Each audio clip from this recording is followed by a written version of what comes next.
अजमेर में विकास प्राधिकरण द्वारा माखपुरा क्षेत्र में प्रस्तावित श्यामा प्रसाद मुखर्जी नगर आवासीय योजना पोस्टर का आज विधि विधान के साथ लॉन्च किया गया।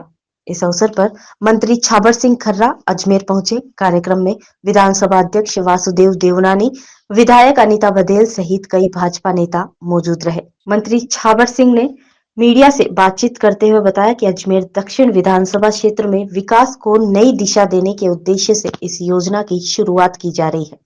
उन्होंने बताया कि इस आवासीय योजना को खास तौर पर कमजोर वर्ग, अल्प आयु वर्ग के लोगों के लिए डिजाइन किया गया है ताकि उन्हें सस्ती और सुविधाजनक आवास सुविधा मिल सके। कमजोर तबके और निम्न आय वर्ग के लिए विशेष प्लॉट आरक्षित दरों में रियायत देने का निर्णय लिया गया। आवेदनों की जांच पूरी होते ही भूखंड आवंटन प्रक्रिया शुरू कर दी जाएगी। उन्होंने बताया कि विकास कार्य और आवंटन प्रक्रिया साथ साथ शुरू की जाएगी। इसका उद्देश्य एक आदर्श, विकसित और आधुनिक आवासीय कॉलोनी तैयार करना है। मंत्री ने आगे बताते हुए कहा कि श्यामा प्रसाद मुखर्जी को एक आदर्श आवासीय मॉडल के रूप में विकसित किया जाए, जिसे देखकर अजमेर शहर में विकास की नई पहचान बनेगी। देखिए, अजमेर शहर में अजमेर दक्षिण विधानसभा में आज श्यामा प्रसाद मुखर्जी आवासीय योजना का शुभारंभ किया जा रहा है। उसके साथ साथ उसके विकास कार्यों का और हटुंडी रोड से लेकर यहाँ तक रोड लाइट्स का कार्य का भी शुभारंभ किया जा रहा है। श्यामा प्रसाद मुखर्जी नगर में जो योजना बनाई गई है उसमें अल्प आय वर्ग और कमजोर वर्ग के लोगों के लिए योजना बनी है और उनको जो आरक्षित दर है उसमें भी रियायत देने का निर्णय लिया गया है।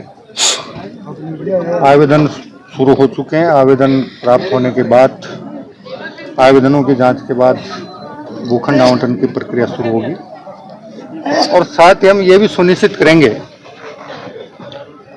कि जब तक भूखंड आवंटन का कार्य शुरू हो उससे पहले इस श्यामा प्रसाद मुखर्जी आवासीय योजना के विकास कार्यों का कार्य योजना भी तैयार होकर आवंटन के साथ ही विकास के कार्यों की शुरुआत हो जाए ताकि आने वाले 1.5-2 साल में एक आदर्श आवासीय योजना के रूप में श्यामा प्रसाद मुखर्जी आवासीय योजना संपादित होकर इस शहर का एक भव्य और दिव्य आवासीय योजना के रूप में आकार ले सके। सर, पट्टे और देखिए वो सबके सामने है जो कुछ हुआ वो,